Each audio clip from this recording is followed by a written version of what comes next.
allow club deck to find devices on local networks. And now my internet connection is unstable. Are you still there? I'm still here. I muted because I have this fancy new device that lets me just press a button and it mute. Makes a huge difference, doesn't it? Everybody's app seems to pop up wanting the ability to connect to or find devices on your local network. And Yes. nobody explains to me why they need this. So I always say no. Huh. Okay. I always say yes. Because I figured maybe it needs it for some sort of reason, but it never makes sense to me. So here's an example because I just did this recently. So it's top of mind. Transmit. Okay, I can see why Transmit might want the ability to browse for local devices because if I want to use Transmit instead of Finder to connect to a local server or NAS computer, makes perfect sense. Why the hell Todoist needs the ability to connect to local device? I have no idea. So no, I don't understand why. Give me a reason. And if Apple doesn't allow you the ability to explain why, talk to them. Open up feedback or whatever they call it. Radar. No, it's different now. It's called the feedback now. Yeah. So internally at Apple, I think there's still radars, but externally for developers, it has now changed to feedbacks. Much like when you're on a beta as a user, you have the feedback app that they want you to use. So I guess they were trying to align everything.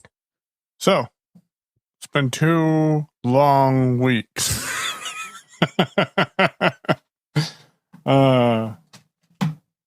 First of all, we had someone listening to our show who listened to something, and I'm horrible about it because I said, oh, I'm going to bring that up on the show, and now I don't remember what it was. So if I randomly say something related to the content, to some content we talked about, a couple weeks ago, then that's what it is. I do want to say hey to the person I had dinner with on Wednesday at CSUN and who listens to Technically Working.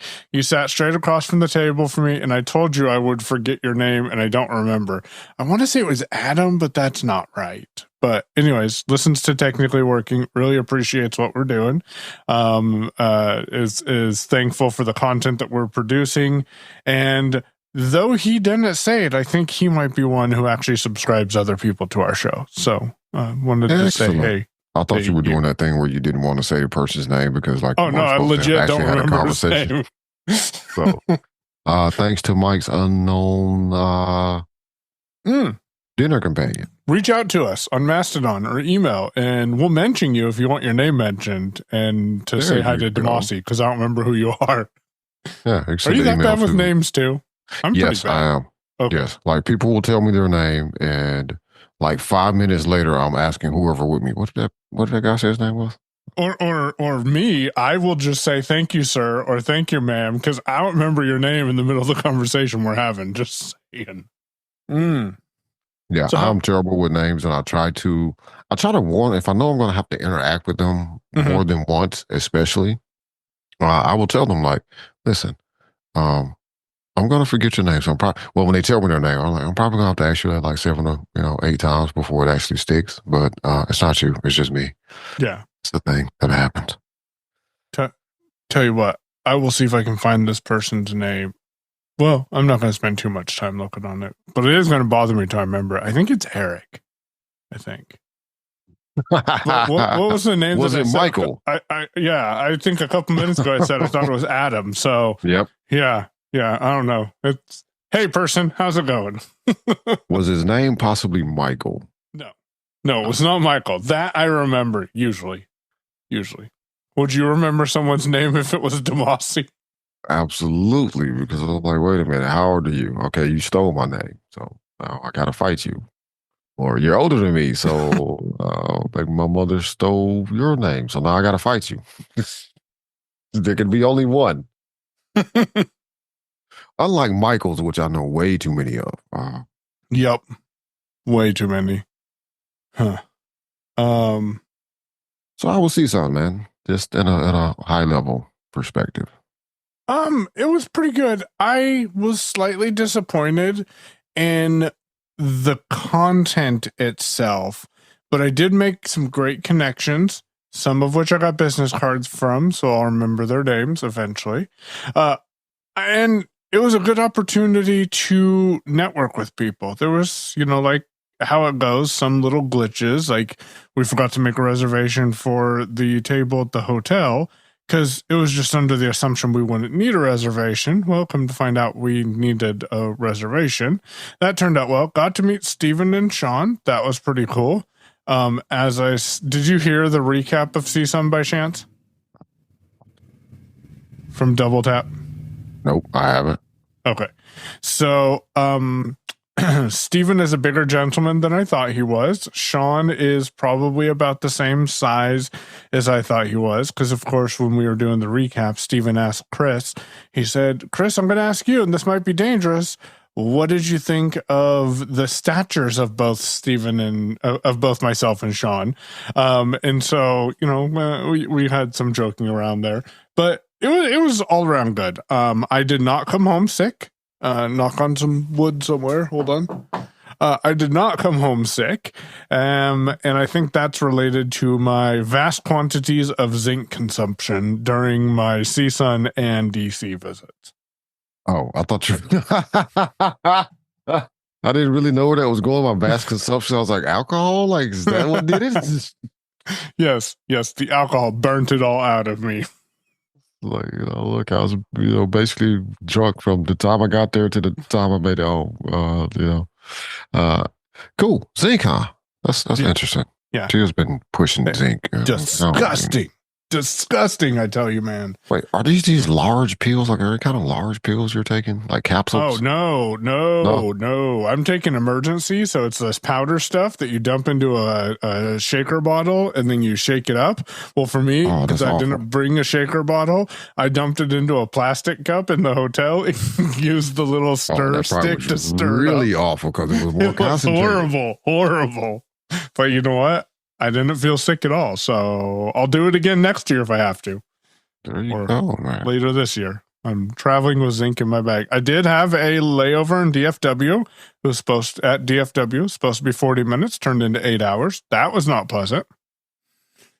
I am the type of individual where I have grown to truly, and this is nothing personal against anybody's airport or the staff at anybody's airport. I just want to be clear about that. But I hate airports. I am going to, as soon as I figure out a supplement or something that's going to help my energy levels and also stave off whatever the hell is going on with me with sleep, I'm going to work 24 hours a day, 6 days a week, so I can make enough money to get a jet. Because I ain't got time for this airport crap, man. Man, you're telling me, man. Look, we'll all work hard and we'll chip in, a group of us, and we'll get JJ in, and we'll all chip in on a plane, right? And we'll get pissed at JJ for using it more than we do. I was going to say, we should make JJ pay a little more because we already know now that he's going to use it more than any of us. And you and I and JJ are responsible for the fuel and paying the pilot and anyone else. I think we can manage that. But man, it'd be so much nicer than dealing with airports. Because I've had not that long of a layover, but almost as long of a layover in the Atlanta airport. And the really crappy thing, and you know what, I'm not going to go all the way down that road. I was going to go. The thing about airports since 9/11 is, let's see, what is it, 2025? So 30 years ago, which I wasn't really flying all that much. 30 years ago, if I came in the airport and I was late because we got taken to the wrong terminal initially and then got to the right terminal and the plane was already gone, then I could just walk back out of the airport and go do something for those hours. Yep. And then come back. Now that is such a pain in the butt. That you could do it, but it's not worth it. It's not worth it though. Yep. So that's a whole thing. So I found airport barbecue, which wasn't horrible, wasn't the best, but it wasn't horrible. Sounds disgusting. It was a chain restaurant called Dickie's. I don't know if you've heard of them, but I have actually eaten at Dickie's before. Okay, that I might have done. Because that doesn't. You said airport barbecue. Like, no. Like you got this out of a vending machine. I'm sorry. No, Dickie's. Dickie's in the airport. Dickie's barbecue pit. Yeah. Yep. Yeah, I've eaten that before. Yeah, good food. I kind of like it. I'm pleasantly surprised. And I texted Mallory. I'm like, I just paid $17 for a sandwich and some fries and a drink. And she's like, for the airport, that's really not bad. I'm like, yeah, I know. Actually, when I sit back and think about it, I just got done paying like $25 for a meal at the hotel. So $17 isn't bad. I don't know. Food is just more expensive than you think it is nowadays anyway. Yep. I went to, where did I go? Mallory's sister got 2 dozen eggs. Well, she got 4 dozen eggs, but she gave us 2 dozen from her father. And Mallory called me and said, can you come help escort my eggs inside? Because I might get mugged for them. Oh, man, that is nice. You got a nice egg connection. Yeah. Really, Matt, can you come carry the eggs in? Because I don't want to carry them in. But, yeah. Yeah, but still. Egg connection. Listen, man, that is valuable. So I'm thinking about moving to Oregon. So you know. There was the beef connection, and now there's eggs. I was like, okay, maybe I should. You guys raised chicken for a while, right? Yeah, we did. Yeah, that was the thing. Have you thought about going back to do that? Yeah, but things are a little more complicated now that we're actually in town instead of where we were. So I don't know what what the requirements are and stuff. But for egg and chicken meat, yeah, we've talked about it a couple of times. We're growing a garden for the first time this year. Well, the first time in a little while. Yeah, I'm hoping to start one out here. I got to find somebody to come do my yard too, because I don't have. Time is becoming less of an issue, but I don't have any of the equipment because I had a guy for a while, so I was like, well, I don't need to buy any of this crap. So I don't have a person to do my yard. I'm probably going to end up on like Facebook Marketplace or something, trying to find somebody, which is weird. It's so weird because one, I'm voluntarily going to Facebook to try to do a thing. But this is where we're at. Also, I planned on, and it's just not in the plans right now. It's not in the budget right now to go out and purchase more yard equipment that I could use. But I want I want electric stuff. I don't want anything gas. One, storing the gas is a hassle. So trying to be eco-friendly. At least that's what I'm telling everybody. I just think of zero-turn electric mower, riding lawnmower sounds cool. And I want one. Plus, if I get a ride mower, I can teach Lincoln how to use it, and then he can go cut the grass because he's just sitting there. But electric snow blower, well, not snow blower, leaf blower. Leaf blower. Yeah, all that kind of stuff.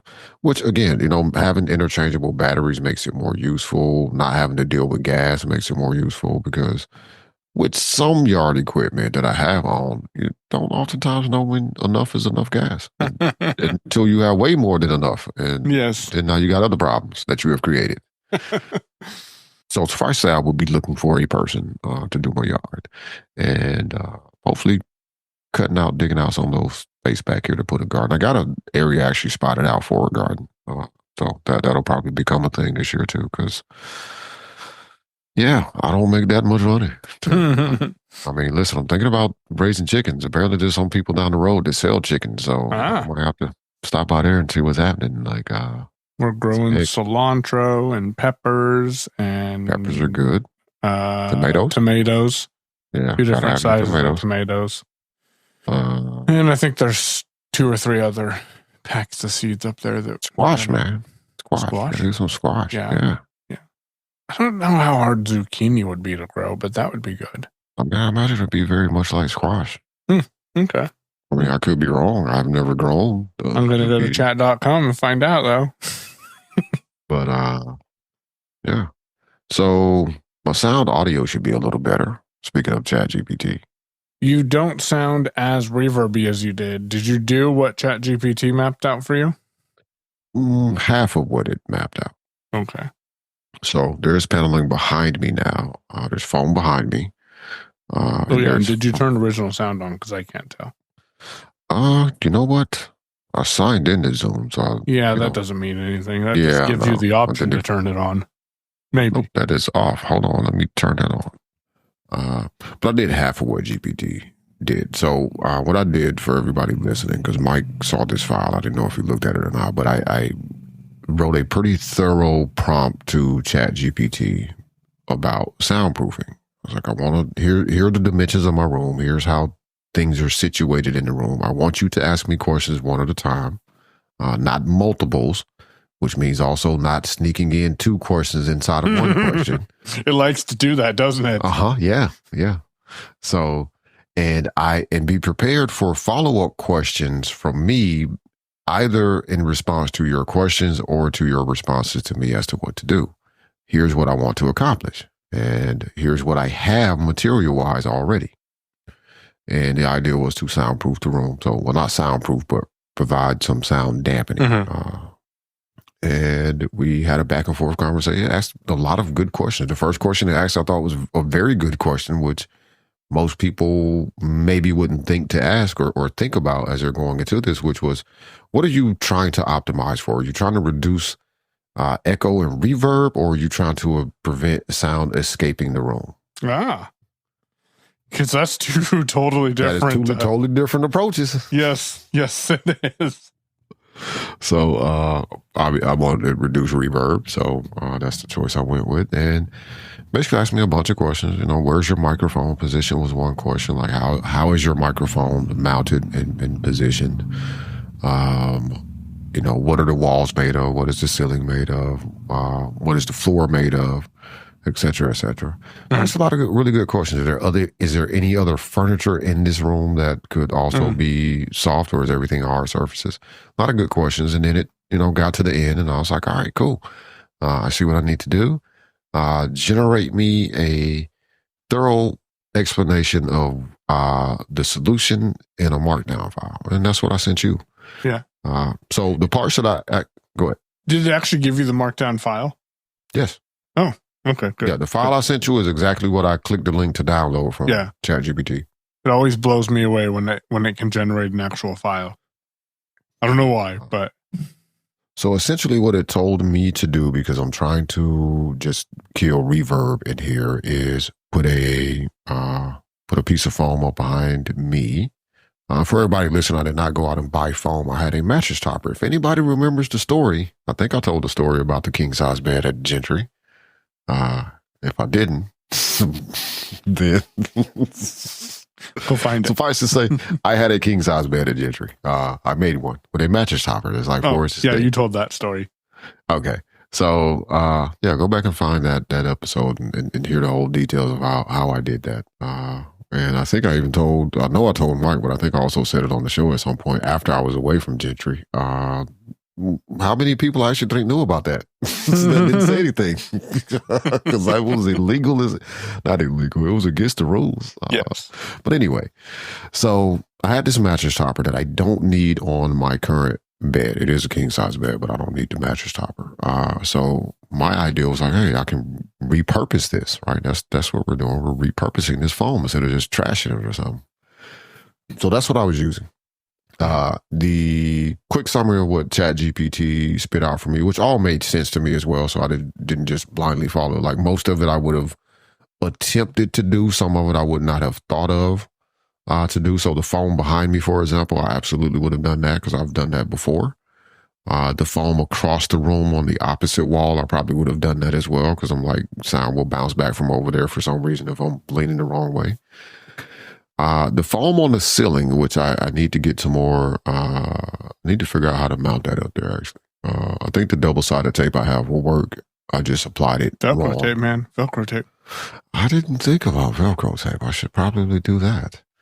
I did not do these side panels, which I'm rethinking at the moment as I'm listening to the room. But I didn't do them partially because it would have included a little bit of navigation to get around the desk on one side, and there's some there on the other side. So didn't do those. But I probably will do the ceiling. I do have Velcro tape, so I will put it up using that. Or stapler. It's too thick for a stapler. Okay. Yeah, the foam is too thick. Oh, thick it's a 4-inch, isn't it? Yeah. Yeah, so even if those I are some compressed big it down, staples. I ain't got one of them laying around. No, I don't have one of them kind of staple guns. I got a staple gun, but not one like that. And also, I'm worried about if I was to compress it to force it thin enough to staple that it would. Well, no, that it would slowly expand over time and just rip the staple out and then come falling down on my microphone or something. But Velcro tape will work. While you're on video.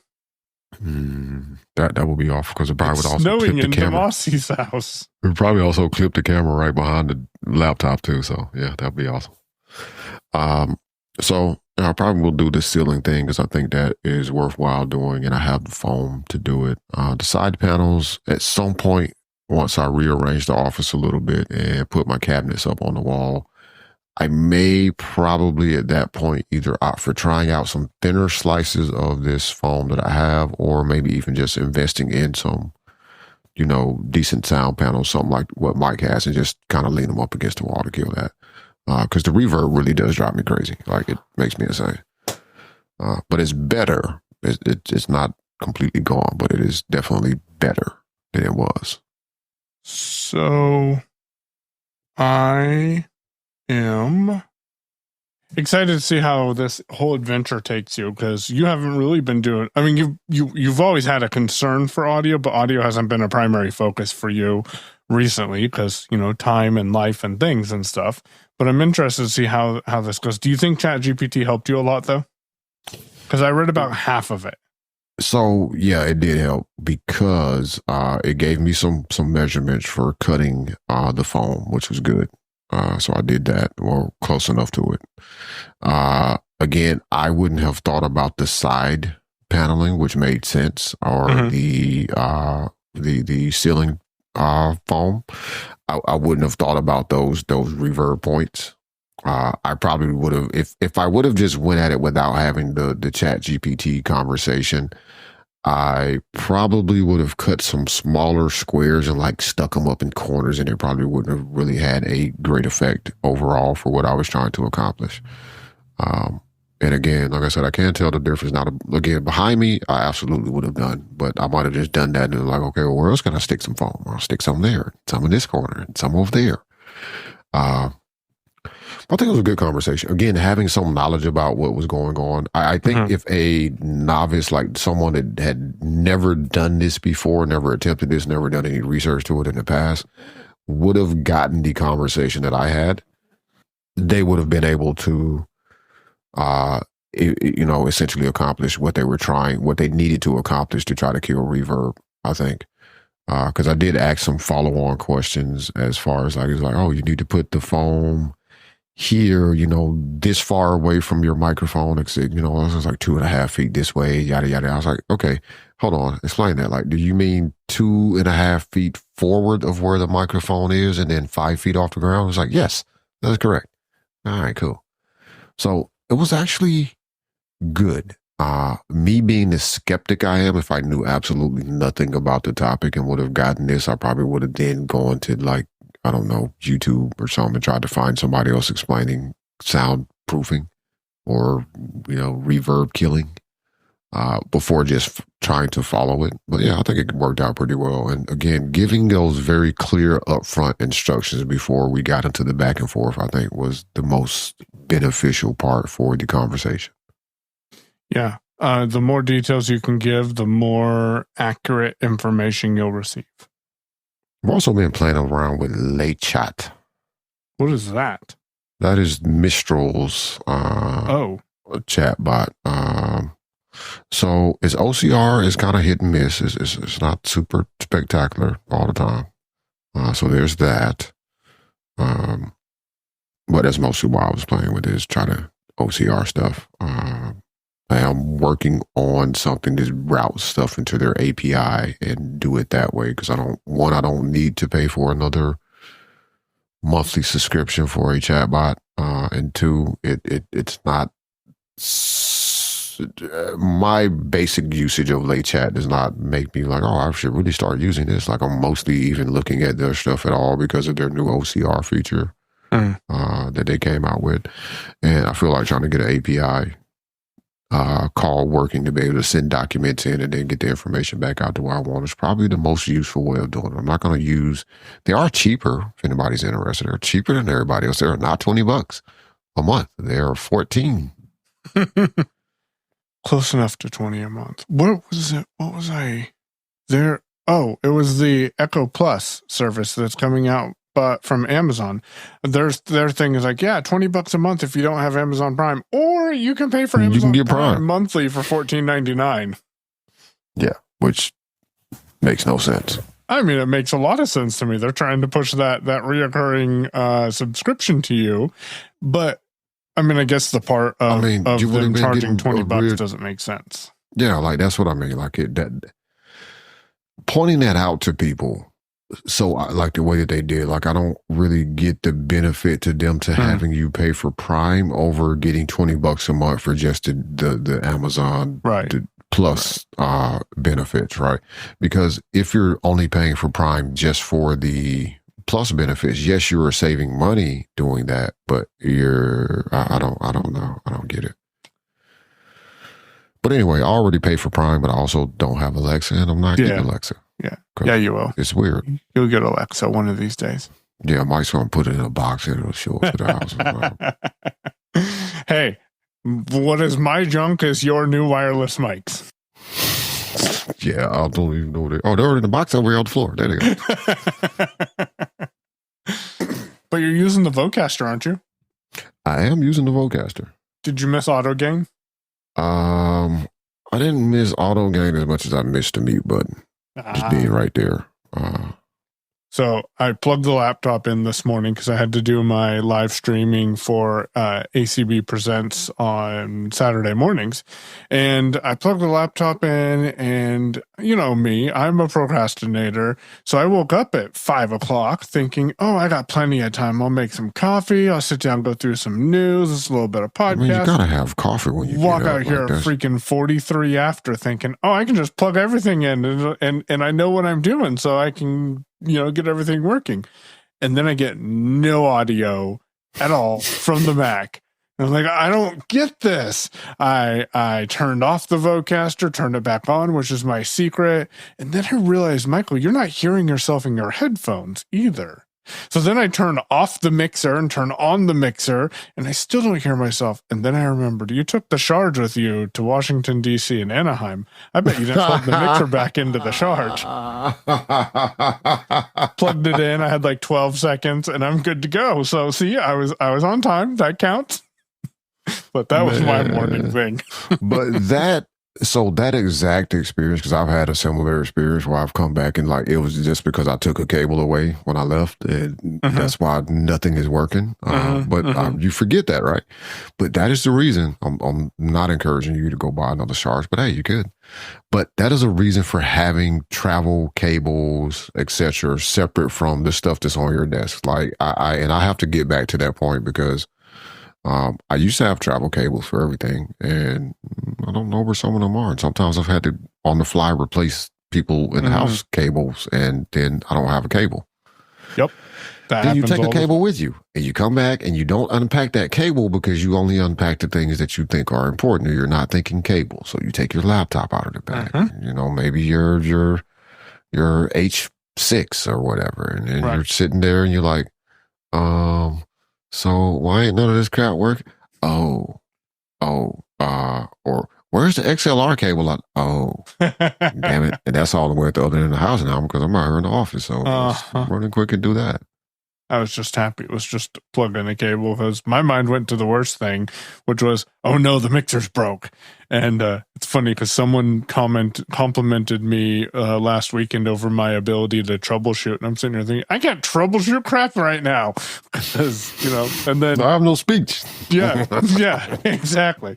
10 seconds later, I'm like, oh, that's the problem. And I think, I do know because I said test into my microphone. I'm like, I don't hear myself. I should at least hear myself through the board on its own, and I did not. And that's how I figured that out. Yeah, you could never, ever, ever overestimate the value of being able to monitor yourself if you do audio a lot. Like I don't think I could actually record without being able to monitor myself at this point. It was very weird 10 years ago or so, 12 years ago when I started. And I was like, I'm not sure if I like hearing myself in my headphones.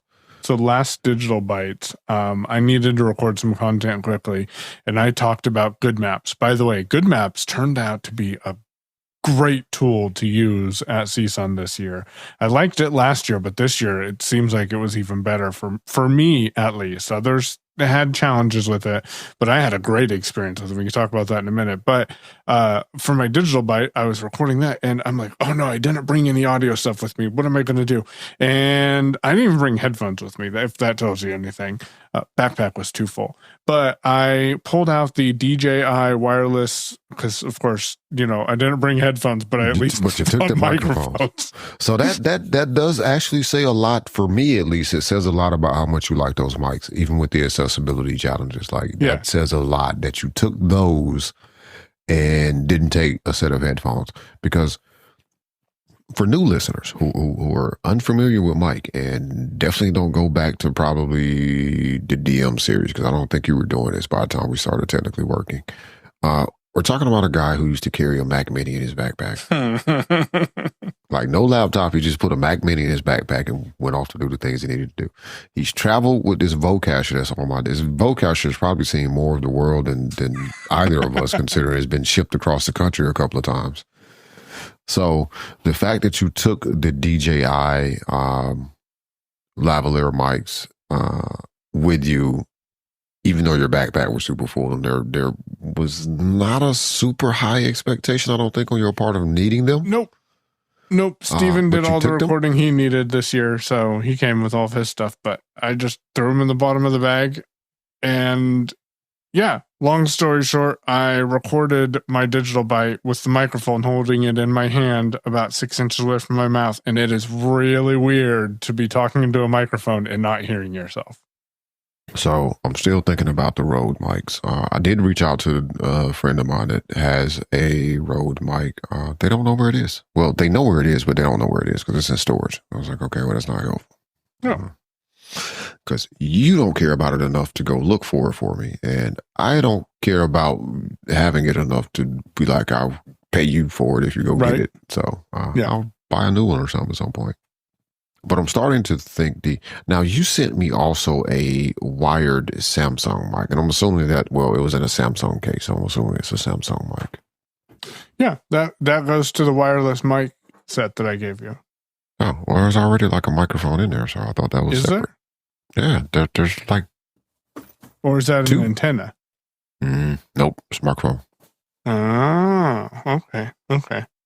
Mike's gonna be looking for someone. He's like, oh crap, what the hell did I do that? No, I got my DJIs. I'm good for now. I don't need a third wireless mic. I say, as I'm planning out in my mind what I'm going to be doing in April for the Oregon Leadership and Board meeting, I'm going to mic up Carrie, and I'm going to mic up one other person with DJIs, run those into the board, and then I'll have my 87A. No, I have those other wireless mics, Gemini mics. Yeah. That I'll run into the board as well as a summed audio mix. I'll run. So I think what I'm going to do is I'm going to run the DJIs as a summed audio mix into channel 2. My mic, I'll probably take the Beta 87A, run that into mic 1 in case I need to say something. That way I don't have to have one of the wireless mics brought to me to say something. I can just have a microphone and say something. And then I'll have the the Gemini mics ran into channel 3, probably 3 or 4, and then I'll bring in Zoom and then send everything over to the overhead audio. So here's the interesting thing. The place we're going in April is the place that I started doing this hybrid audio in 21 or 2. It might have been 22. Yeah, I think it was 22. And so it was 22 there, and then 23 and 24 at the Mill Casino, and then we're back in 25 at the place we were at in 22. And so I'm really interested for me to go back and listen to some of the audio, because I know it sounded horrible, because really I think we were using the MacBook microphone at that point, if I recall right, or some real horrible audio setup. And now this time it's going to be 10 times better And so I'm intrigued to see what that sounds like, because it'll be fun to hear that.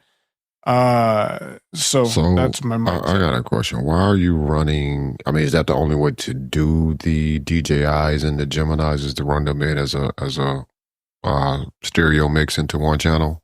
DJIs, yes. Geminis, no. Geminis have XLR for each mic, and I might do that and just use 2 channels. That might be better, because then I can adjust each. Actually, yeah, that's. I'm thinking of people who really like to talk very close to the microphone, and then others who like to be 20 feet away from the microphone. So maybe that would be best to have those on trying not to get the previous person's germs on their face, because they were eating it. Yeah, I get it. That yes.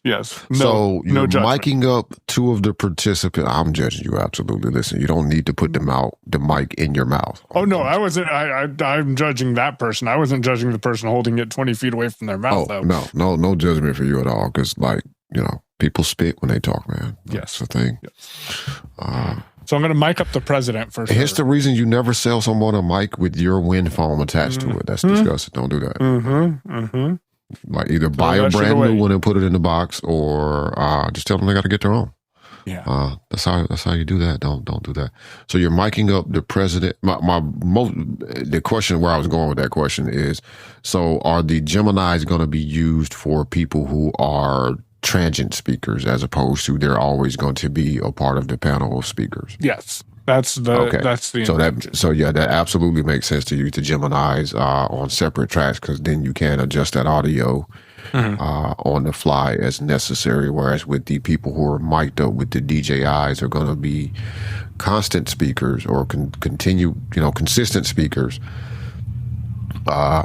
You can whisper in their ear like, "Hey, you don't have to yell," or "Stop fiddling with your collar." Comms, man, comms. That's what I got to learn about in the next couple of weeks, because I need better comms for convention. Just saying.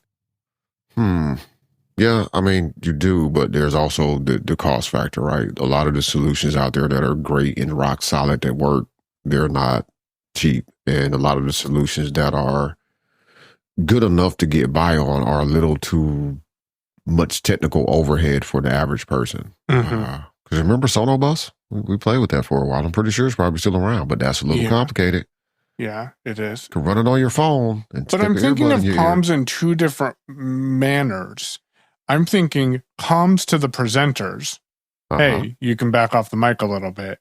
And comms to other AV people. Hey, the batteries in this microphone are dead. I need some more batteries. Or hey, Michael, you're not on Zoom. You need to unmute. Those type of comms. And I don't know the right answer for that. I will tell you, text messages is not ideal for me, and that's what I did last year. And I think it's just because it's so slow. Well, it's slow. The person has to be looking at their phone, so there's that delay. For like not obviously communicating with presenters, that may or may not be a solution I solved this year. But I'm thinking Zello for the AV team. Or Sonobus. I could try it. Yeah. Because they do have an app for that, right? Yeah, they do have an app for mobile.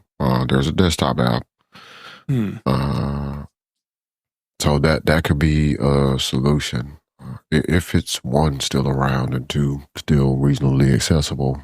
And 3, free. I think it's still free, because I think it's open source. Or it was open source when we were playing with it. Because they had that plugin that we never used, that we never tried out. For Reaper? For Reaper, yeah. Yeah. But, I mean, if I'm running around with shocks on or AirPods on, being able to just quickly either tap my phone or tap the headset and say, something quickly, hey, we need you to... Need battery stat. Yeah. And then I'll have someone on there that'll be like, why didn't you change the batteries this morning like you're supposed to? My response will be, because I came home with a backpack full of batteries last year. Oh. Like, mind your business, Mallory, and just bring me the batteries. Oh. The funnier part is she's thinking about coming to convention this year, so. Oh, see, I thought that was her. So, like, legitimately. No. It would have been one of the admin people who said, "Oh, change the batteries every day." Okay, we'll change the batteries every day. And then I came home with a bag full of quarter charge batteries. Oh, see, you're supposed to dispose of those. I did. I disposed of them into my backpack and then I used the rest of them. Yeah, no. That's you gotta have a bag for that, man. Yeah, I am tentatively planning to try to get involved with more audio stuff. Here, we just had the NFB convention in Alabama, state convention. So that's was it any better this year? I have no idea because I was just in the exhibit hall and it was slow. No, it was lower attendance, but weather was more a factor there this year than it was last year. We held it. It was held at the same location as it was last year, so it was local to me. Although this year I did choose to stay at the hotel because I'm one a little further away, and two that wasn't such a great idea last year. It is convenient to be. I see why JJ does it because I think there was a convention in his town one year here recently, and he was like, I was like, oh, so you'll. He was like, no, I'm gonna stay at the hotel. I mean, I'll just be right down the street from my house in case I forget something. But no, it makes more sense to stay at the hotel. Yeah, I agree. Yeah. But we were actually under tornado watches on Saturday. Friday night was just, high winds, rain expected, but going into Saturday, we had a lot of tornado watches. So a lot of people either didn't show up because of the expected weather that was potential to happen, or left early. So this really kind of ticks me off. I got a denied notification from the credit union. Now, it doesn't tell me why. It just tells me that it happened. Now, it's not, the obvious of like, oh, you didn't have enough money to cover the transaction. Right. Or it was something fraudulent. It's like something I've done before. I tried to send some money to somebody with Cash App. And it's like, nope. But it's just like 6 hours after I sent the money too. So like, what the hell is going on, man?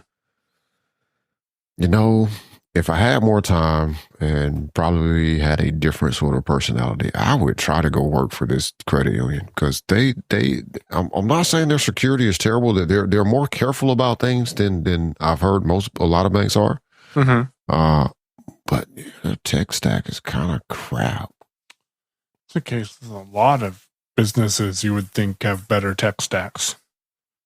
It's like I spent like 6 months nearly sending out e-checks that never left the bank because that's the feature that they turned on, but it's not really fully implemented or something like that is what I got.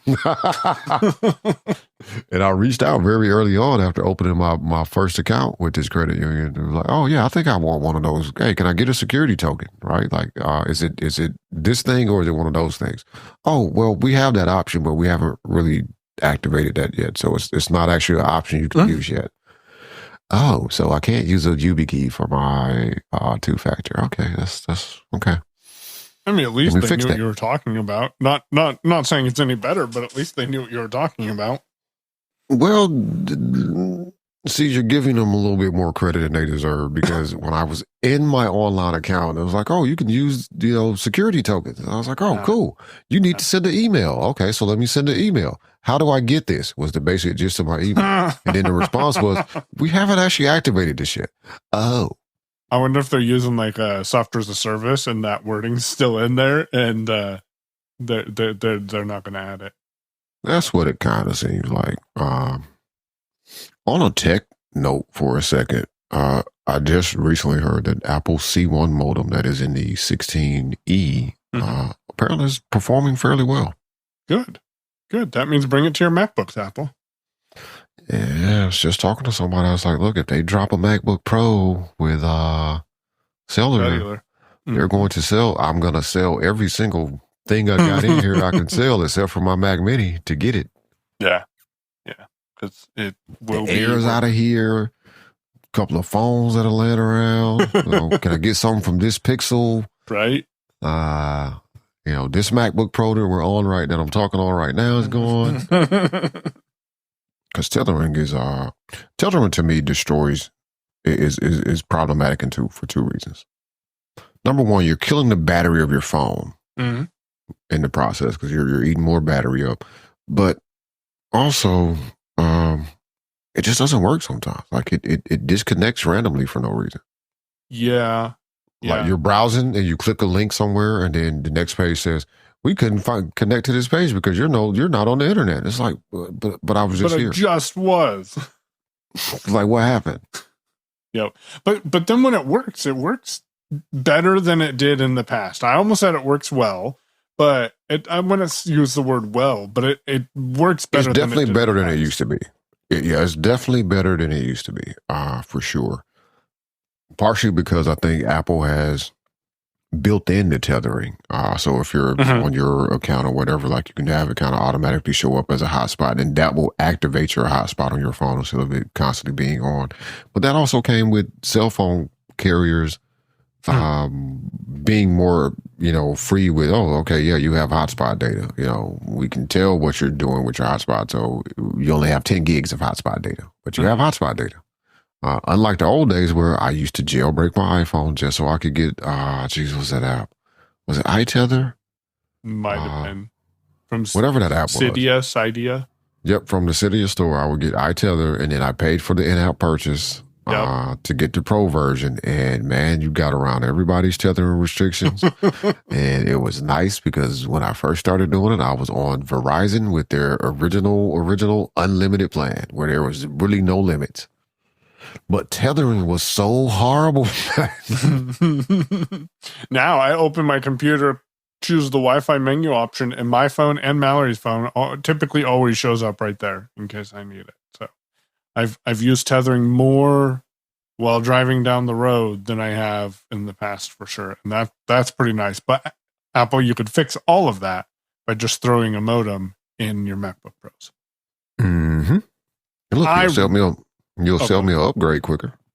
So I remember what I was going to open this episode with that I said that I wanted to talk about from a couple of weeks ago. Do you remember a couple of weeks ago, might have been 3 weeks ago now, you and I were having a conversation and I said, there's a person out there that gets frustrated with me when I don't ask him how he is and I just call him and I jump into what it is that I need. And he says, you should ask people how it is. Do you remember that conversation? I do remember that conversation, and I was wondering if that person is Mike absolutely certain this person doesn't listen to the show? Because they're going to call you out on that. So Marty called me out on it today. I'm like, but I'm telling you how it is. He's like, yeah, I meant to tell you this a little while ago. I heard it. I'm like, well, at least now I can say Marty listens to Technically Working. So, hey, Marty, appreciate you listening because, yeah. Yep, he called me out. That's what it was. So the funny thing about it is, so there's two funny things about it. When you said it, I was like, Marty's going to call him on that. You knew who it was. Yeah, I know who it was. Yeah. Because I know the people that you talk to, and I know the personalities of many of the people that you would pick up the phone and call and just start talking to. And your relationship is such with Marty that that's what you would do. So. I don't have a whole bunch more. Do you have topics today? I do not. Oh, well, we can tell there's some news. Thing happened while you were at CSUN. There is a technically working bot on Mastodon on the Technically Social server. I need to go follow that thingy. It at the moment, for some reason, is broken slightly because it's supposed to automatically post the episodes, which it did automatically post 102. Just without the link. So I need to figure out why that isn't working. But it did automatically post the episode with the title. So at least you knew if you were following it that there was a new episode.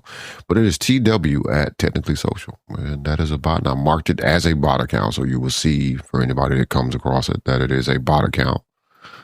So don't expect responses from it necessarily. You may get some depending on whether or not I'm signed into it or Mike signs into it at some point. Because Mona does allow you to have multiple accounts. Yes. Yes, it so got that set up using IFTTT, partially because I keep telling myself I need to make more use of that since I have paid for it for yet another year. Did you renew now?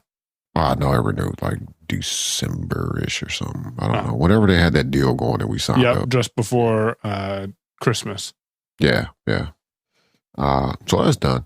I will say that using the AI, at least the limited use I have with it in IOTTT, is pretty decent. I mean, essentially, I tell it what I'm trying to do. Like, hey, I want to post whenever a new item goes to our RSS feed. I want to post this, and I could go search for those actions and connect those two things together in that case. But I was like, let's see what the AI does because I know what I actually need to do.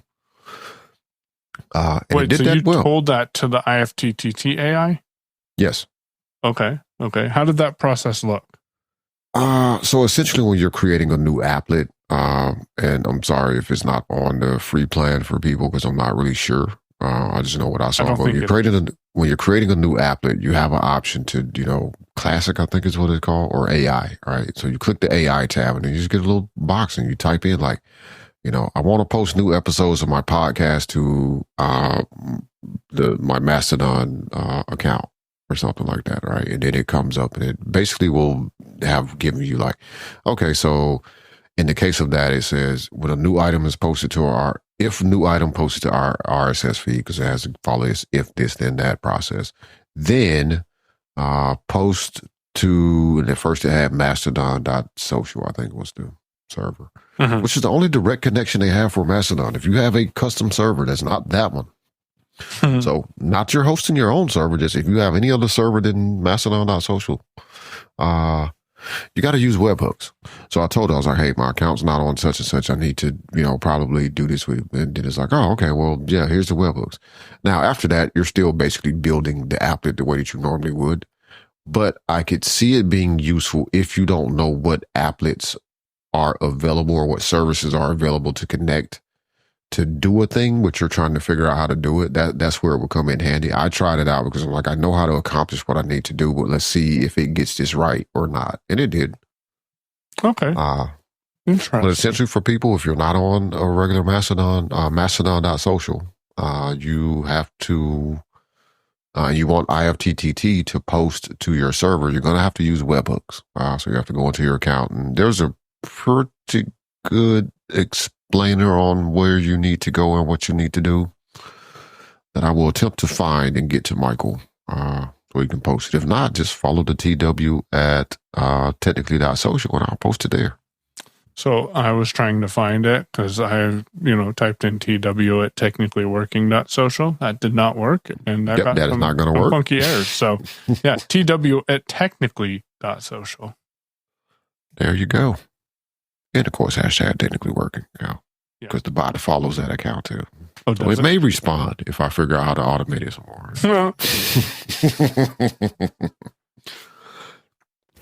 Other than that, somebody asked how the work was going. Work is going good. Still training the employee because that takes a little time. And I'm also learning how to train the employee. So, there's that. Yeah. But things are going pretty well. Not many complaints. I recently acquired for demo purposes, so I had it at the recent NFB state convention in the Exhibit Hall, but the 6-dot label maker. And I've been slapping labels on some of everything. Like, I packed up a crate of chips and I had like 5. She was like, okay, well, I'm going to label these so I know which one is going where, because not everybody eats everything. And I know certain places don't like, say spicy stuff, for example. So, make sure I don't mix up the chips. Stuck a label on them like, hey, this is going to the Northport post office. So when I get there, I grab their chips and say, hey, we got everything that they already had in there to refill. It's awesome. But I've been slapping labels everywhere. At some point, I need to record a video doing that. I don't know, man. I'm looking at getting back into audio, which is something I said a few minutes ago. So we got the ACB state convention coming up sometime this year, probably August. And I will probably at least make contact with the person that does the audio here and try to start talking with them about that just to get back into it. Also gives me an excuse to buy gear because I want to buy gear anyway. I just, I need a reason. Reach out to Porter. She'll get you in contact with the right person.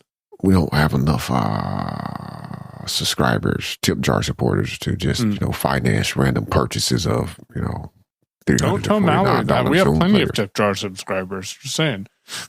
I mean, I didn't say we didn't have a lot. It was just, listen, somebody's got to buy stuff and somebody doesn't get to buy stuff at the moment. So we need to double the number so both of us can just buy random stuff. There we go. We're like, oh, I bought this thing and then I'll send it to you when I'm done, trying it out. I have completely abandoned the bee. So that's okay. I haven't erased it yet, which I need to do, but I think it's dead now. So I'm not I so worried abandoned about mine months ago. It seems like I think it was it. It only a seems month like months ago. but, It wasn't really that long ago, yeah, though. yeah. I mean, I've actually abandoned it before we even got to 100. I just kept forgetting to bring it up. Okay. What was like? Did something make it happen, or did you just lose it one too many times and you're like, I'm done with this? So, no, just the actual me just kind of kicked back in place. Like, what the f are you doing sending your crap somewhere? You don't know where the hell it's going. Like, I know their explanation sounded reasonable, but you don't know what they're doing. Like, you need local AI for this crap. I was like, yeah, you're right. Honestly, but I'm it was surprised that you used it. It was a fun experiment to pretend to be Mike for a while. Like, this. But really and honestly, like, again, not to throw shade at the company, their explanation of how they're handling stuff does sound legitimately very well thought out. But also it's not super useful for me in the long run. I need more controls. I would love it to be local, but also I just need more controls for tweaking the behavior, the summarization, all of that. Like it's just not super useful. Doyes was playing with, because he still has it, the Rabbit R1, and I thought that thing died, but apparently it has not. And so he has that, and it apparently will do kind of what the Bee will do if you set it up. The problem is you can't lock the screen. So you go through, I think it was 3% battery in 11 minutes. So that's not sustainable. No, it's not. Yeah. But if you're using it more like I think the Plod is intended to be used, which is on a more intentional basis. Yeah, not always capturing audio from you, but you're sitting down to have a conversation with the hotel people about what audio options they have. You run your Plod, then later on that afternoon, you can be like, what connections did he say they have? And it would it would surface that information from that conversation. Or what was that IT guy's name? Going back to how we opened the episode. Yeah. Because, you don't remember that guy's name last year. Yeah. Connor. Until he showed up with a cable or something, or he told you about a thing that you did. It wasn't a cable. He told you about a thing that they had, and you were like, "Oh!" And then after that, he stuck. But I think you had talked to him like 7 times at that point, so it took a minute. Yep. Yeah. Now, the thing about the Plod, the thing that the Bee has that the Plod does not have is the ability from the device to interrogate the data that it has. It's not great at it on the Bee, but the Plod does not have that at all at this point, which would be a handy feature because then you could literally ask the question of, hey, what were the connections that they said they had at the hotel? And then it could spit that out. At this point, you will have to actually open the app, navigate to that conversation, yada, yada, yada, right? So we're not all the way there yet. Now, I'm looking at next year purchasing a M3 Ultra. Mac Mini? No, not the Mini, the next thing. The bigger, there you go, the Studio. Because Apple just released here recently just released the upgraded Mac Studio, which is just a spec bump in most cases. So it has the M4 Max and the M3 Ultra. Yes, I said that right. I did not get that backwards. I said what they did. So, and I said next year I'm looking to purchase it, even though they just released it this year, because I'm looking for refurb or resale. Because to spec it out anywhere near what I want to, I could probably buy a decent used car. And also, if I were to buy it now, I don't really have the time to go deploy it the way that I want to. But what I'm thinking about is like, because of the beefiness of that chip, and who knows, I may get a Mac Mini there at some point. But what I'm ultimately looking at is like, this could be a local AI machine to do on device processing, right? And then I'm just building out things and using apps that are open source or systems that are open source that point back to my home server instead of pointing to OpenAI or pointing to, Claude or Perplexity or Google, Gemini or Mistral. You know where all your data is going. Copilot. I'm trying to see how many I can name. Yeah. And a part of that is, so I know where all the data is going because, some stuff. And for me, it's the general principles, but also, who knows what the hell they're doing with your data, man. I don't know. I don't have anything in there. I don't want people to see, like, I haven't had, conversations about how to help my relationship with AI. So I'm not worried about that. But also it would allow me, what fascinates me more about local is the ability to tailor it more to what I want it to do and not have the random off the rails, completely unhelpful responses come back because of the overwhelming amount of data that these systems have access to or have been trained on. So there's that. There's also having local internal AI because I'm going to become one of those home assistants. Well, I'm probably not going to become one of those home assistants of people. I hope not. Mike, you got to tell me if I turn into one of those home assistant of people when I deploy home assistant. But one of those people who just it always has to. Every problem is solved by home assistant. Yeah. Okay, I'll keep you in mind. It's like I came home and there was a big box and I went to go put my bag in the trunk in the back of the Jeep. And there was this big, huge box taking up all this space. I'm like, well, see, if you had home assistant, then you would got a notification that she had this big box in the Jeep. Like, how? You're like, yeah, if I become one of those people. All right. We'll let you know for sure. But home assistant is on the future plans. More than likely, and I'll be interested if anybody out there has home assistant, and we will get to our home conversation soon. Which means I will get back to, and now I am sorry, I have forgotten your name, but I still have your email. But home assistant, I'm looking at probably buying the home assistant yellow. That allows me to go, well, that requires you or whomever buys this to go buy a Pi compute module. So not your typical Raspberry Pi, but the actual compute module. So you don't need the case because it is the case. Yeah, it is the case, and it also has and it has all the other connections for like, all the other hardware for like Zigbee and all of that crap in the case. You just need to supply the compute module, which fits my requirements a little more. Requirements is not the right word there, but it fits my approach generally more because, one, I can go choose how powerful do I need this thing to be. Like, I can buy the Pi 5 module. Yeah. But in 2 years, I'm probably not going to need to replace the box, but I could upgrade the Pi module. Yeah. That's the hope. So, and that will allow more smarter automations. And there's also some home, some AI stuff possible there, which, hopefully I would be able to try to hack some cameras a little bit and have a little bit smarter people detection that would actually be useful to me. Yeah. My Eufy cameras are pretty dumb when it comes to people. Anytime the cats come up to my door, it says, human detected. Yeah.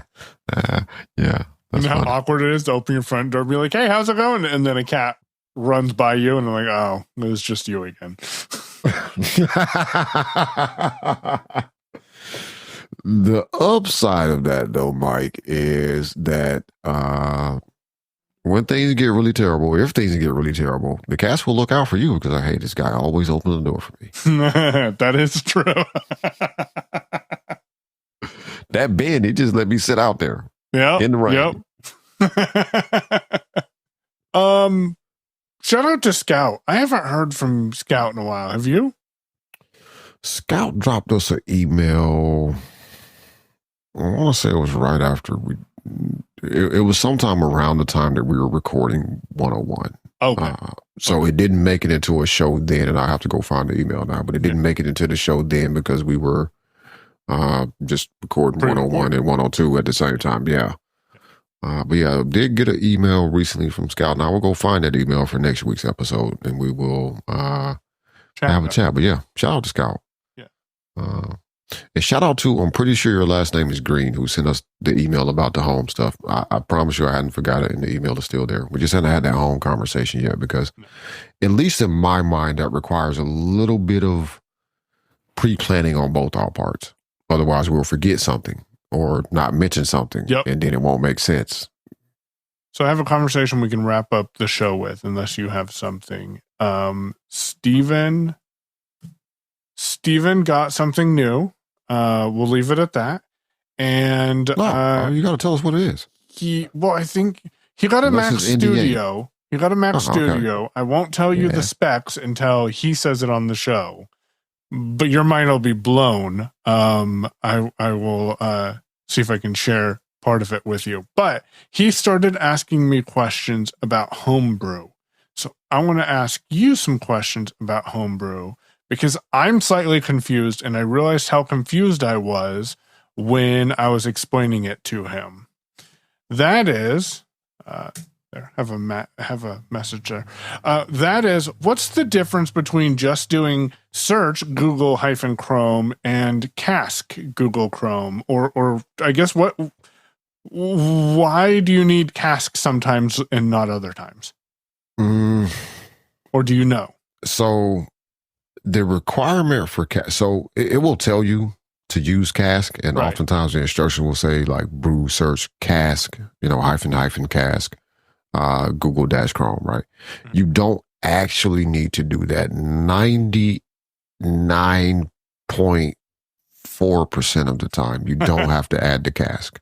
Okay. The only time you want to be very specific in using Cask, whether it's a search or installation process or removal, is if there's potentially a command line binary, so a formula as it's called by Brew, that exists with the exact same name as a application binary that would be a Cask in Brew. So an example of this would be Tailscale. Mm-hmm. Right? Tailscale exists both, and there could be a difference in the name, but right now, for my purposes, this makes sense. Yeah. There could be a difference in the name, but right now, let's say Tailscale is a formula because there is a Tailscale cleat. There's also a Tailscale app. So in that instance, in that instance, you will want to be very specific and say brew install Cask Tailscale. Now, if there's a conflict, from my experience, Brew generally will say, which one do you mean? Or it will, tell you like, there's multiple form. Did you mean this, or this, right? If there's multiple formula for what you're searching for. So it's not the language there in that requirement, at least in my modern day experience. When I say that, looking back a decade of using Brew, years ago, you used to have to be extraordinarily specific with Brew. Okay. You also used to have to manually tap a lot of things if it was one of those like, oh, this doesn't exist in the native or the default Brew repository of formula or Cask, which would, in general cases be an application. You would have to go tap. So you're like brew tap stripe /stripe clear, whatever, blah, blah, blah, right? Nowadays, and I'm pretty sure I just did this, you type in brew install stripe clear, and it's either going to automatically do the tapping for you, which is basically adding that repo so it can download stuff from it, or it's going to tell you, hey, you need to go do XYZ. 10 years ago, it just would have fell on his face and like, nope, don't know what you're talking about. Okay. That makes sense. So he asked me today, he's like, so what do you use Homebrew for? I'm like, to install all of Rogue Amoeba software at once. Like that's what it does. Install Audio Hijack, Loopback, Farrago, Sound Source, and then they're all just there automatically. And then I did introduce him to Mass as well, because Mass is pretty cool. For apps that you can't find in Homebrew, you can do mass search and then find the app that might be in the App Store and then mass install or mass. I think it's mass install. Yeah, it's mass install. The only thing I kind of hate about mass is you have to go, and I understand why it's this way, and it's more Apple's fault. You have to do every one. No, you have to go copy. You have to get the application ID and go mass install. Oh, yeah. So the way I've gotten around that is just save application IDs in a text document, but you do have to go get those application IDs before. I never thought about that. I just search for it and then copy it and paste it, and then, Yeah, I do. I search for it, copy and paste it, and then I also paste it into, I use clipboard history with clip merge, and then I just go copy them all and do Command CC, and get them all into one file. But also, if you were to do a brew, and I always have to go look up this command, but if you dump your brew file out, it will have the IDs there because that's going to give you a list of everything you have installed. Okay. I didn't know that. I thought that because those were installed with mass, that would be separate. So, look, there's, and I can't remember if it's the native brew. I'm pretty sure it's the native brew file bundle from Homebrew itself. It will dump out everything you have installed, even if you didn't install it with brew.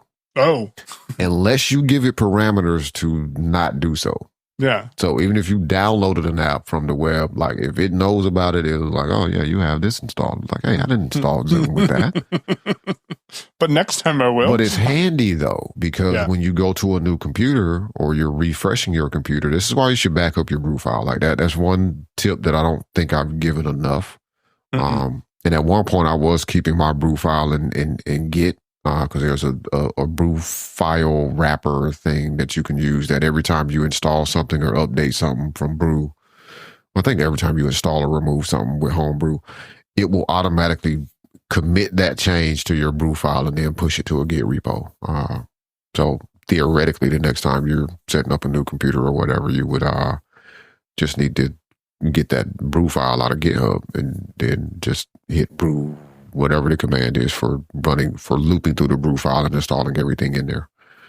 I haven't done that in a while, but I did dump my brew file from the MacBook Air before setting up this MacBook Pro. I haven't run through and let it just install everything out of that file because that can be dangerous. Yeah, I did some weird stuff on that computer, especially when I knew I was getting another computer. Like I really started getting weird because it's like, okay, you're already acting weird as it is. So yeah, sure, why not? Yeah, let's install these commands. Let's install this system unless you run PHP application locally and that one too. It's okay. We can have 2 or 3 of them running at once. There'll be no conflict. Yeah, there'll be no conflicts whatsoever with everybody trying to talk to, MySQL all at the same time. I think I'm going to reset this Mac over the next week or so, mainly because I have another computer I can use if worst comes to worst, but all my audio stuff is on the Mac. My work stuff is on the Lenovo laptop that I have, and my play stuff is on the Mac. So I figure in the next couple of days. It's interesting how he thinks about that. He says, all of my audio stuff is on the Mac. All of my work stuff is on the Lenovo. Yeah. Yeah. But audio is a lot of his work. Yeah. And I took 2 laptops with me to Anaheim. And so you did take 2. Okay. You didn't know what you were going to do when we recorded last. Yeah, I took 2. And you know what? I used one. Just say it. Let me guess. You used the Lenovo. Yep, sure did. Used a audio interface. What is this one called? Well, I'll tell you the name of it here in a second. But I used it on Windows because I knew for the most part what to expect was going to happen. And so we used that. And because I had support, it was the PreSonus Studio 24C. And we used that to interface with the Lenovo laptop. And then, and the other reason is it was a USB-B to USB-A cable. And there's no USB-A ports on this MacBook. And my backpack was full enough that I didn't have any adapters with me anyway. So that was the other reason why. That's weird, dude. You got to do something about your pack. We're going to talk about travel backpacks or something like something. Did you buy that backpack? How do you have enough room for DJI mics, but not a little USB-A to C adapter in your bag? Like, frankly, because I forgot it at home. Well, see, there's the thing you say. It was like my backpack was full. I didn't have room for it. Well, my backpack was full. I did have room, and I didn't think about it. But you probably didn't think about it. Yep. Right? That makes more sense. Yep. This is why I have a little bag, like one of those little drawstring bags. Sometimes you buy this stuff, right? And it comes with drawstring bags. I just found one of those today. I have one of those that has like a couple of those adapters in it. A couple of the little screw size adapters for microphone mounts and camera mounts. I have a couple of those in there. Something else. I think there's an Allen wrench in there. There's not a cable in there because that bag is too small. What I do have is a very small gridded that has some cables on it. Gotcha. And yes, I did purchase that backpack and I used it. I purchased it. I said I was going to wait to hear what your experience was like. And I was like, oh, well, I'm actually going to the hotel this weekend because I'll be away from home. So I'll buy it because Amazon says it'll get here Tuesday. So if it gets here Tuesday, It's like, hey, my doodle will get here too. Yeah, okay. Anyway, the backpack got here Tuesday, so I was like, okay, I'll pack it up and see what I think about it. And I like it. I think I really like it. I think I could actually get a week's worth of clothes in there if I did it right. It's a good bag. It was solid for me, and I had that thing stuffed to the brim. And I like the material. Yeah. Yep. Did you like? I know it's not leather, but it feels like leather, right? Mm-hmm. But it's not leather, which kind of soothed me a little bit. It wasn't that weird polyester feeling crap. Because I hate that. Yeah, and it feels like it'll be solid, and it's not too bulky when you don't have it packed full to carry around. And those clips on the side where you can clip it closed and compress it, and then you just give that strap right there a good yank on it on each side, and that compresses it quite a bit. Just saying. Yep, it does. It does. Yeah, I did vacuum seal it, partially because one, I needed to know how the vacuum seal worked, and why not? Like, I test it out, see if it worked. Yeah. We will post a link from the. Hey, that's how we'll start sharing links. We'll just start posting them from the TW account. Hey, there you go. Because neither of us are going to remember to put it in the show notes tomorrow when I edit. So, yeah. But Mike had a backpack that Mallory bought him that he wouldn't have bought himself, which makes sense. Tia is like you in that way where she would not have looked for that. She would have looked at that backpack and saw, well, she did look at the backpack and saw the price. She said, oh my God. I was like, man, look, it's a freaking backpack, man. You got to travel with the thing. Like, it needs to be comfortable. It needs to be sturdy. That compression tech right there with the vacuum sealing will actually help. Yeah. But yeah, once I got it and looked at all the pockets, it has the one thing about it. I was like, this has to be only a travel backpack for me because otherwise I'm going to lose stuff. It's too many pockets. There's pockets inside of pockets. There's pockets inside of pockets. Yeah. And there's pockets that you don't find if you don't unzip this pocket first. Yep. Or you have to unzip this part of the backpack to get to the part that you unzip to get to the pocket. Yeah. Or you think you're unzipping this pocket and you're unzipping that pocket. And it's like, well, no, why am I? I'm not trying to be in here. But yeah, I think, and I didn't, obviously for me it wasn't stuff because it was 2 days worth of clothes, maybe. Yeah. Yeah. But looking at it, it's like, okay, if I change up my packing style a little bit because I don't have a big suitcase. I could probably get a week's worth of stuff in there for convention. So that probably will be. Now, I think going to not Orlando. Where are we going this year? New Orleans. I think going to New Orleans, I will probably have that as my carry-on for clothing. And I'll still take my briefcase backpack for laptops and stuff like that. And apparently there's a way you can connect this backpack to another backpack that has certain connectors on it, so you can carry two backpacks at once. I'm not certain exactly how that works, but yeah. That's that might be more than I want. They do also have smaller versions of that backpack. Some of us don't have the compression. Well, I'm looking at the material though, like the build quality. This does look really good. I'm thinking about buying one of the smaller ones because I've been looking for a good carry bag for the vending stuff to have to keep like all my cleaning crap in. Like I got glass cleaner, I got wipes, I got silicone spray, and like I want somewhere to put it. So if I'm going in a place and if the pockets are the same, I could keep that one bag and then just be able to reach into one compartment and have that be the no prison compartment, right? So when I'm going into prison, it's like, okay, empty everything out of that compartment right there. So ain't gonna let that in. But the rest of it is cleaning stuff and a screwdriver. So I'm probably gonna buy one and see what it looks like because I can't get a good grasp of what it looks like just off the Amazon description because it sucks. I am going to use a tool, possibly the tool. Well, no, probably not that tool. I'm probably going to use AI to compare the two images to see if it can look at the two different backpacks and give me any ideas. Okay. But it may be good enough as like a daily carry around. This has some glass cleaner and cleaning products in it as well as, a couple of rolls of quarters and etc. Without being too heavy. It is comfortable. And I did throw my laptop in it for a bit, see how that went. That laptop section is kind of ridiculously big though. It is, but it was great when I had 2 laptops. But you had 2 laptops, but I was 2 17-inch laptops. I was like, geez, Mike probably had a good time because he has and I forget that you have the 16-inch Pro. So I put my laptop and I was like, oh man, it's kind of floating around in there. Like it needs some more stuff in there with it. Like let's just stick an H6 down there too. You could throw an MX keys in there almost.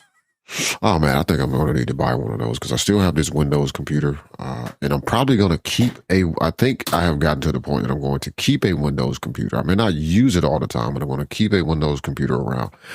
Ideally, I'm going to sell this laptop and buy a little small Nook-like computer to go back here. But that's another advantage, and also why I need to buy more gear, because I'm like, oh, well, at least with this, I can just run a cable and plug it into the Vocaster, and then I'll have everything in the same headphones. All right. Oh, I need to buy a mixer. That's what I need to do. I wonder if I could. No. Actually, you could probably. I was looking at the dimensions to see if I could throw this mixer in the backpack. Not quite. It's a little too large. The one you're using now? Yeah, the Mackie what do you have Pro now? Effects. The Mackie, yeah.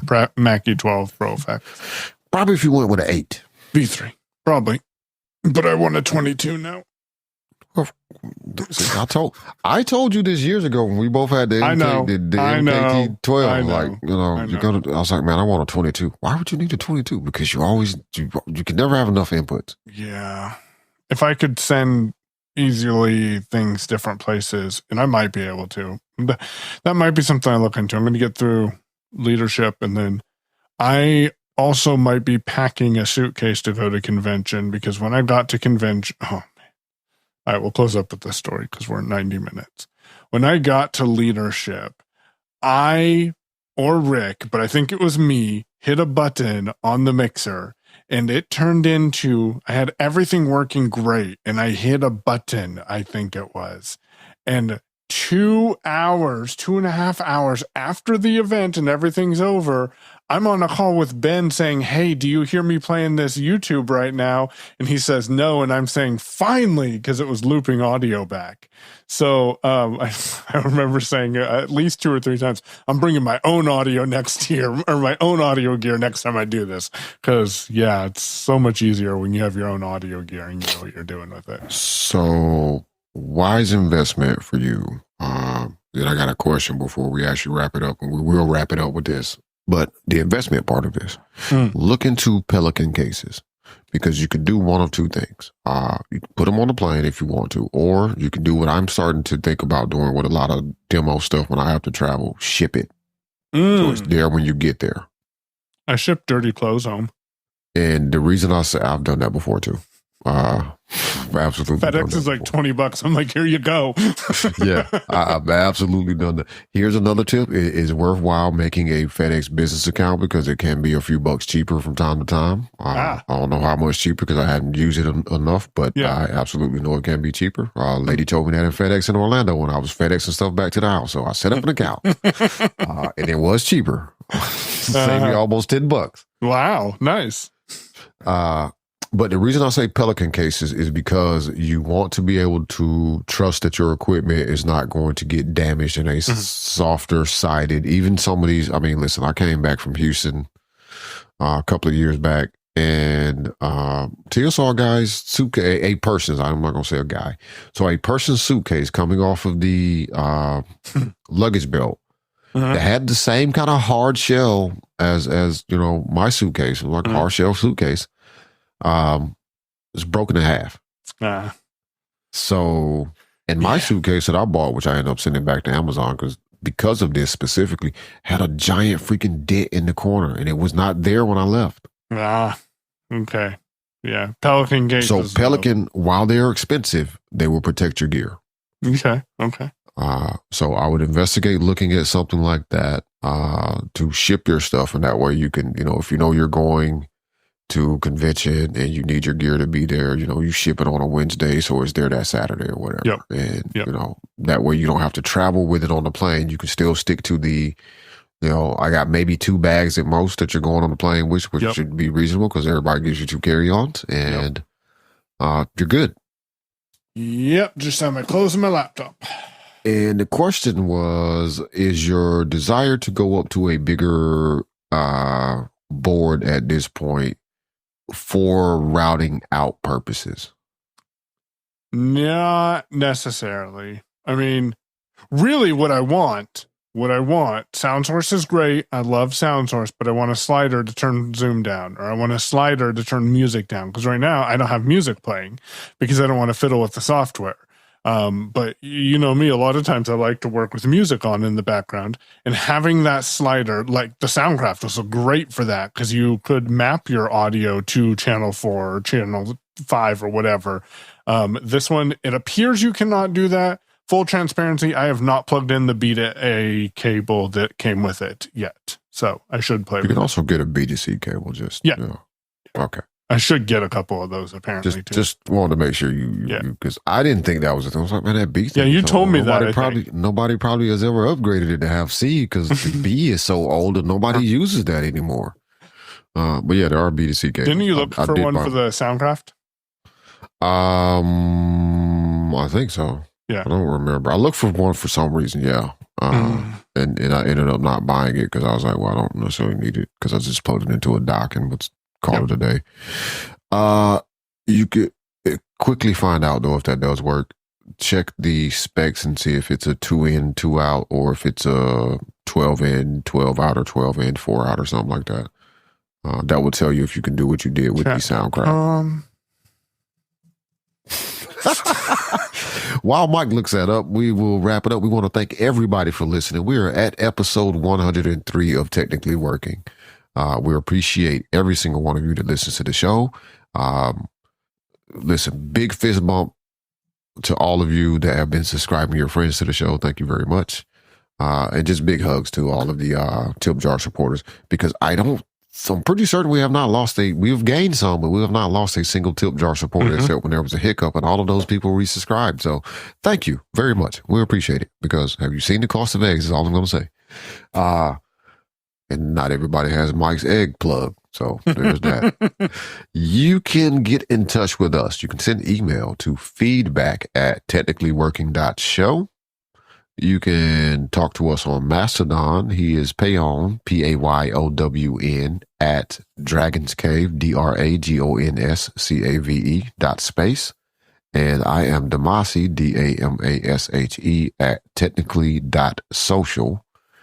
You can also interact with the show, and I'm not going to promise anything right now, but go ahead. TW at technically.social. Look, just go follow it at least. Like, you don't have to necessarily expect to reply right now, because I'm not sure either one of us has the bandwidth to reply from all of those places. No.